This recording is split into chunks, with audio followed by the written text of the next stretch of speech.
Hello बच्चों, चलिए प्रश्न पढ़ते हैं। तो प्रश्न में दिया गया है, हृदय स्पंदन आवेश कहाँ से उद्गमित होता है। तो हमारे पास विकल्प हैं, SA node, AV node, vagus तंत्रिका या हृदय तंत्रिका। तो इस प्रश्न की मुख्य अवधारणा के बारे में हम जान लेते हैं। तो यहाँ लिखेंगे मुख्य अवधारणा। मुख्य अवधारणा है हमारे पास, तो यहाँ लिखते हैं एसए नोड। एसए नोड या इसे कहा जाता है शिरा आलिंद पर्व। तो यहाँ लिखेंगे इसे शिरा आलिंद। शिरा आलिंद पर्व के नाम से भी जानते हैं, या इसे एसए नोड अर्थात साइनो एट्रियल नोड के नाम से जाना जाता है। यदि इसकी स्थिति की बात की जाए, तो इसकी स्थिति की बात कर लेते हैं। तो यह पाया जाता है हृदय के दाएं आलिंद, दाएं आलिंद की भित्ति, आलिंद की भित्ति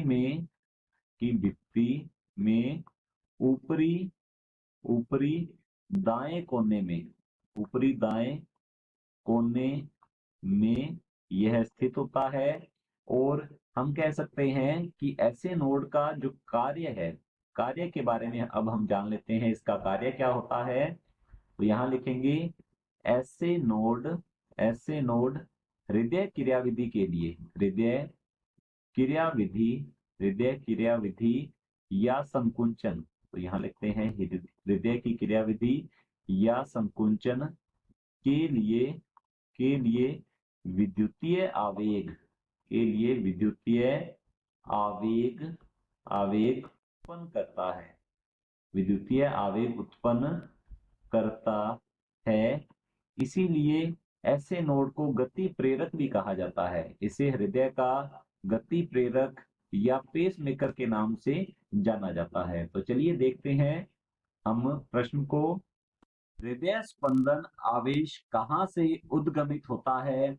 तो पहला विकल्प है ऐसे नोड। तो हमारा पहला विकल्प जो है ये बिल्कुल सही उत्तर है। ऐसे नोड जो है इसे शिरा आलिंद पर्व भी कहा जाता है, इसे गति प्रेरक भी कहते हैं, क्योंकि ऐसे नोड जो है यह हृदय की क्रियाविधि या संकुंचन के लिए विद्युतीय आवेग उत्पन्न करता है। विकल्प बी दिया गया है एवी नोड। एवी नोड जो है यह हम कह सकते हैं कि विद्युतीय आवेग को नीलियों की दीवार में पहुंचाने के लिए उत्तरदायी होता है। तो हमारा बी विकल्प जो है ये गलत होगा।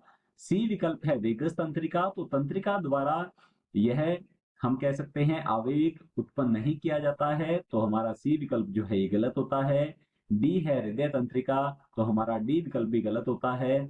तो इस प्रकार की तंत्रिका जो है इसके द्वारा आवेग उत्पन्न नहीं किया जाता। तो हमारा विकल्प ए बिल्कुल सही उत्तर है। आशा करता हूं आपको समझ में आया होगा। धन्यवाद।